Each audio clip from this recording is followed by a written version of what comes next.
Hello and welcome to Walk the Talk. This is Logesh Balachandran with the most successful entrepreneur. What else I would say? He's also a young politician and a social activist. Sarathbabu ezhumalai. Hello, sir. Hello. Yeah.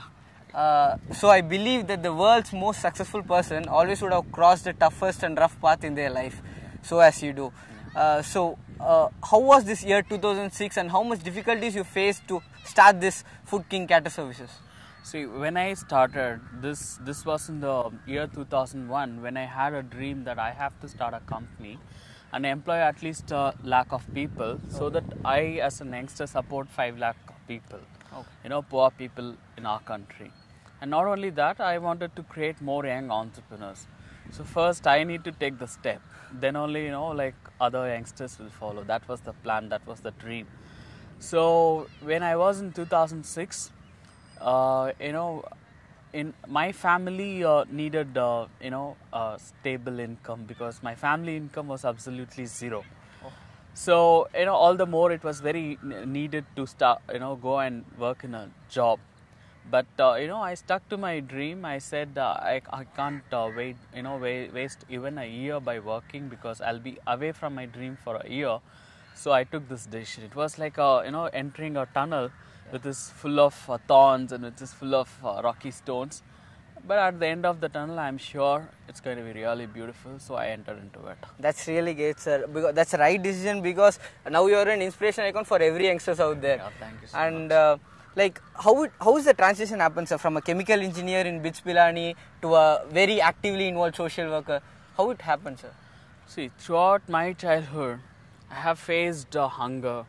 I have faced, lots of difficulties, challenges in terms of in the social order. How I am, grown up, how I am coming up in the society. So all those things. Like I have myself faced at least every morning I'll skip my breakfast just because there's no food at home. So there are many times where I would not have my dinner. So all those times, I used to think that, how food is important, how hunger is a major problem. There was a time I when I was just 6 years old, I picked up from an ant and ate just because I was hungry. So later on, I realized that how really serious this problem is. So when I was in my college and I realized that, there are nearly 30-35% of Indian population is facing the same problem which I faced, which my mother faced. So I thought like my education should not only help me, it's not only my family, my education should help more people. My mother's sacrifice, where she sacrificed her food to, educate us. So I thought that sacrifice should be, beneficial to more people and not only to me. And it should not be within me, whatever she did. So that gave me the motivation, that gave me a path, to, get into entrepreneurship, to think for others, and always hunger is an enemy for me because it really hurt me badly during my childhood times. So I want to fight it. So it's like that. So that's when you came up with this initiative Hunger Free India in 2010. Yeah, correct. So how it's going on, sir? It's good. When I was in my 2009, I started a company, successful. So, but what is my ultimate aim? What is that I'm going to work for throughout my rest of my life? So then came the answer, why not you pick up this Hunger Free India, why not you move the nation, you move the youth force towards this Hunger Free India and achieve it. Just telling Hunger Free India will not work, if you want a Hunger Free India for a year, we need it at least for a month. So if we need for a month, we need at least for a day. So there are lots of days, Mother's Day, Father's Day, Valentine's Day, days for everything. So I thought, why not have a hunger-free day?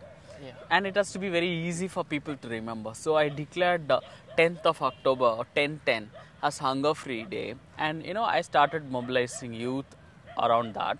And we help for lots of poor children's education. Then we help lots of homes, orphanages. We guide them, we advise them. We, rally support for them financially as well as, resource-wise. I link youths with various homes and organizations. And also wherever I go, address people, I tell them about this concept and tell them you need to take it forward because one person can't achieve this. We all need to, focus towards that. That's really great, sir. Thank you so much. So, when you talk about your childhood days, you have crossed many rough paths there. Yeah. But which is your most memorable moment in your childhood days? See, I would say throughout my childhood was, really memorable, each and every moment, because, every moment I will be living, I'll be really, thinking about my life, whether I'll be able to get my next meal or not, whether I'll be able to get my pen or not, whether I'll be able to get a pencil or not, whether I'll be able to get a test note or not. So each and every moment was very memorable, and out of that I would say in my 7th standard, when I was like at the end of the day after eating, I just go and sleep, and when I was eating I happened to see my mother drink water. So that's the life changing moment for me, because one life on this earth is drinking water, and she's paying my fees, so she gives more priority to my education, my future, compared to her food also. So that changed the entire perspective about humanity, the entire perspective about life, the entire perspective about mother-children relation. So, all your ideology started in the age of 14 years, 15 years? You could say 12. 12. 12. Yes, that's great, sir. So, now talking about your mom, she was an Anganwadi worker, and she sacrificed a lot of things for you. So how close are you to your mom, and can you brief about her? See, like she started as a Anganwadi worker when her salary was just 1 rupee a day. So having 1 rupee a day as salary and 5 kids, it's not that easy. So then she started a small idli shop just outside our home. And we out of five of the kids, me and my sister used to go around the streets and sell those idlis, and then come back and then go to school. So always I used to think, out of the 5 kids, I used to study better than all of them. And always, what is the motivation is, okay, my mother is working hard, she's doing 4 to 5 jobs, but at the end of the day, what is the output of this hard work? What is the result of this hard work? Okay, she's sacrificing so much, but what is the benefit that she has to get? So I would say, okay, the more and more I study and make her happy by scoring the first rank, that is the fruit of her hard work. So that always I focus, that I have to make her happy. Okay, I'm working hard. My mother should say to her neighbors, I'm working hard, but my son is studying really good. He's a first rank holder. So I always focused on that. So, that's the kind of relationship I shared with my mother. I wanted to make her happy, for all her hard work. So then slowly started, a connect with her work, a connect with her sacrifice, that, one life sacrificing for another life. It's selfishness. So it has to go beyond. Yeah. And, I want to take this thing to lots and lots of youngsters also. So I always thought her work sacrifice should go much beyond than me. So that's the kind of relationship I shared with my mother. That's really great. So your mom is your inspiration? Yeah, my mom is my inspiration. Who else do you think, as you inspire, sir? Who else do you inspire? See, for me, right from my childhood till my 10th standard, I didn't have electricity at home. Okay. So obviously there was no TV, there was no other electronic media where I could get some information. So the only information, the only thoughts, the only teachings which I got apart from my books is watching MGR movies.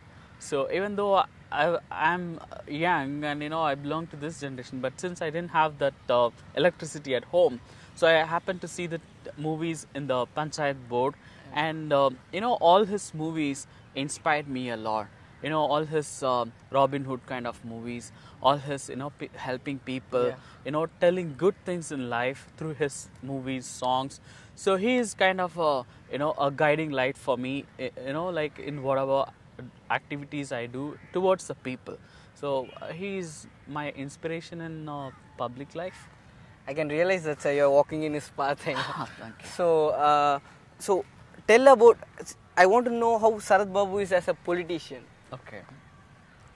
See, I contested my first election in 2009. Yeah. So when I, way back, 5 years, almost 4 years back, 4.5 years back. So that time the Anna Hazare movement or the Arvind Kejriwal movement was not much prevalent. Okay. But during that time I realized, when I heard about one bribery case, that for a project somebody has to give a huge money, nearly 500 crore as bribe, I came across this. So I realized, okay, for a poor kid we need 5,000 rupees for food, education, and like for a stay.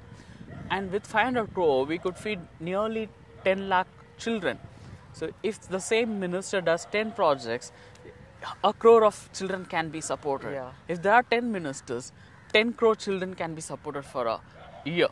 So then I realized, for our society to achieve a hunger-free, status, not only we need entrepreneurship, but our political system also has to change. Yes. So and I realized that there was not any, in fact, youngsters from normal families making it big at an young age in politics. So I realized, like every politician on the stage says that we need young politicians, So I realized that, okay, I thought, like, let me become one politician and be an example to youngsters to get into politics. But realized that parties don't welcome youngsters with education background and young without any political or other backgrounds. So I decided to contest on my own. Okay. As an independent, and even my symbol was slate, because education transformed me. So I kept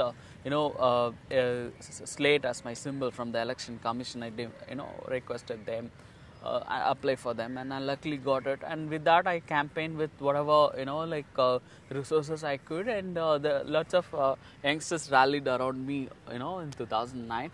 I got 2.5% votes the first time. I didn't give up. I know it's a long path. Even Abraham Lincoln failed 14 times before becoming the president. So the next time again I contested in 2011.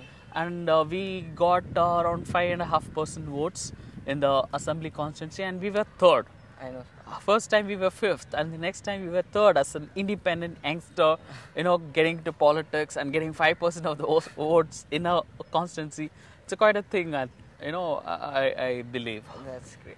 So you stood as an independent candidate and you got so much success. Yeah. Before that you were in allies with DMDK. Yeah, correct. So how it all happened, and why was that any difference of opinion between you and DMDK, and why did you came out of it and be an independent candidate? See, I was there in the party for 4 months. For me, if I have to be an inspiration, a motivation to youngsters coming from normal family to be in politics, means politics without money and muscle power. So, but still in 2011, there was so much money that's, money power that is needed for any candidate to contest in elections. So I was also happened to, go in that way. So then I realized I should not do that, Then I said, okay, I'm young. I have lots of life left ahead of me.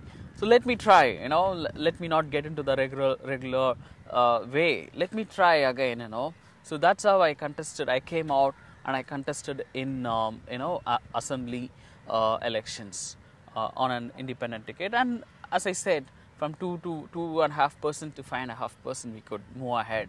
So I thought, without money, without even a single rupee bribe given to any voter, we could get nearly 8,000 votes. Yeah. So, which is all pure votes. So I was really happy, proud about our work. All the youngsters, nearly 100 people worked along with me. Selflessly, not just want our country to go ahead, in terms of politics. So I was really happy. That's really great. So how do you look this 2014 general elections? So do you have any plans to contest in it as an independent candidate again? As far as being 4.5 years in politics, now I have realized that it's not that I can't win an election as an independent. See, I'm working towards, at least by 2016, even as an independent, I should win a election. That's my goal. That's my, with that I'm working on. But, even as an independent, you can be the 100% original people's voice. But to get into the people work, across the state, across the country, you got to be in a ruling party. You got to be in a party where the power is there. You got to be in certain responsibilities to deliver to the people.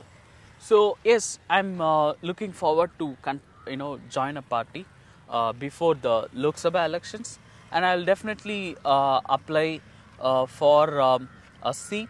If I get it, I will contest through that. So you mean like you want to be in ally with the AIDMK, which is the ruling party now? Maybe. It all depends on things, how things goes. Okay. I want to be in a party which is for pro Sri Lankan Tamil issue, and also for which really cares for the people, so I want to be in a party which is a pro Tamil. That's my main criteria. Okay. Because I feel as a Tamil, we need to protect not only Tamilians but wherever humans suffer across the world. I think the Sri Lankan Tamils have suffered so much, and I'm happy that the Tamil Nadu government passed a resolution condemning that, and also requesting that Sri Lanka is declared as a enemy country, as well as Sri Lanka is declared as for the economic sanctions and things like that. I'm really happy with that, as well as I'm for a party which is non-casteist, which doesn't support the caste system, which doesn't use the caste as a tool to explore their politics. Of course, in Indian politics, there is no party without working on the caste, but looking at the caste is different, but supporting the caste and rallying around support, a political base around a caste is not good. It will take us nearly 2000 years behind the civilization. So I'm not for a party which is for caste. So sir, what do you think about this UN resolution that is passed recently? Okay. See, the thing is, as we seen in various media, a 12-year-old kid, maybe he is Mr. Prabhakaran's son. But the thing is, a 12-year-old son with the sole purpose that there should not be any leadership left for the Tamils in Sri Lanka.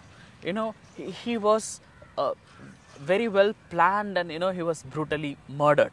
So that shows that that's a last thing which shows that the entire Sri Lankan war is a genocide. A 12-year-old kid can't participate in a war, but he has been killed just because he is son of Mr. Prabhakaran.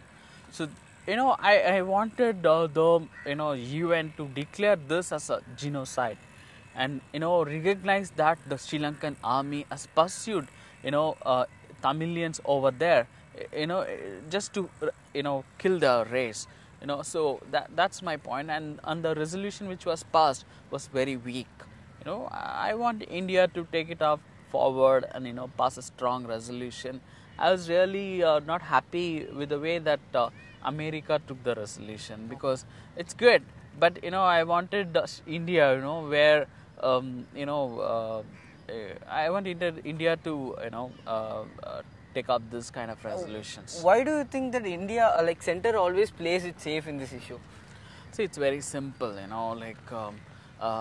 See, they have, when they look from the top, they worry about the foreign policy issue of Jammu and Kashmir. Okay. Right. So when they say that we will interfere in matters of Sri Lanka, which gives a thread for Pakistan to say that we will interfere in Jammu and Kashmir. But my point is, when few lakhs of people are killed in one country, under the carpet of foreign policy, we can't say that we can't interfere in that. We need to find out other ways how we can stop it. We need to find out who are our neighbor, like friendly countries who will help us in stopping this kind of atrocities. So I thought, like, as a Indian country, we really failed as the largest democracy in the world. We really failed in this. So I wanted, the government to take all kinds of, this is a humanitarian issue. Let's not take it as a Tamil issue. Let's take it as a humanitarian issue. In any part of the world, when few lakhs of people are killed, how can we keep quiet? What kind of world we are living in? What kind of political leaders we are? We got to introspect ourselves. What kind of voice we are giving. Just because, we have something else, we can't keep quiet. We have to drive a balance and see to that, we take care of both. Today, Nawaz Sharif is elected and he is talking about pro-India. He is talking about Kashmir as his top agenda. He is talking about peace. So things will work out. It's not that it will not go out of hand. So, whom do you think this voice will be in 2014? Narendra Modi or Rahul Gandhi? See, I'm not sure about that because first of all, Narendra Modi is not declared as a PM candidate for BJP, and even Rahul Gandhi is not declared as a if PM. possible, like whom do you think is the most eligible PM? Okay, most eligible PM. See, according to me, I would say, I'm for state politics, and I want to work for state politics, and I want to be in a state. Through that, I want to reach out to the center. To be frank, Narendra Modi is talking about developmental politics and things like that, but it's more. There are lots of other states which perform well in other statistics. So in that sense, it's a marketing kind of an effort which is being done, for past 4 to 5 years. Since I come from a management institute, I know what it is like. So, what kind of marketing thing is done. So in that sense, he's never been in a national role. So I would be looking forward for for both of them to get a chance, whichever party gets the numbers. But I have no opinion as such, because Rahul Gandhi also haven't taken up a role in the central ministry and performed. So I would be not for both actually. Okay. Someone who has proved. Maybe I would go for Jayalalitha madam also. Yeah. She has proved on a state level, bringing the state from a different level. The kind of affairs I was in 2011 how the state was, and today regarding the law and order situation, today about the other all-round development. So I know how the state performed really well. So I would go for Jayalalitha madam compared to both. That's very nice. So, what is your future plans from now? What do you look forward to? From now, see, by 2016, today I've addressed more than 10 lakh people in more than 1,000 functions. I've created few hundreds of entrepreneurs, young entrepreneurs, and they all have started and they are doing much better. They are employing few hundreds of people. Each and everybody is employing 200, 300, 100, 10, 20 like that. So I want to keep on continuing doing that, nurturing more entrepreneurs. And also I have started supporting evening tuition centers in slums. Okay. In Chennai there is a slum where there are 52 graduates where there is not even basic facilities. So I want to build up, focus on creating more evening tuition centers like this in slums of Chennai, as well as poor pockets of wherever I could get in through a local support, local guidance and things like that. So this would be my second thing. The third thing for politics would be at least by 2016 I want to be a education minister for the state. So that's my goal, because education is changed, almost everything could be changed. So I strongly believe, coming from a slum selling idlis on the street, coming to this level would be a tool for more kids who are suffering on the streets. I'll be a motivation for them.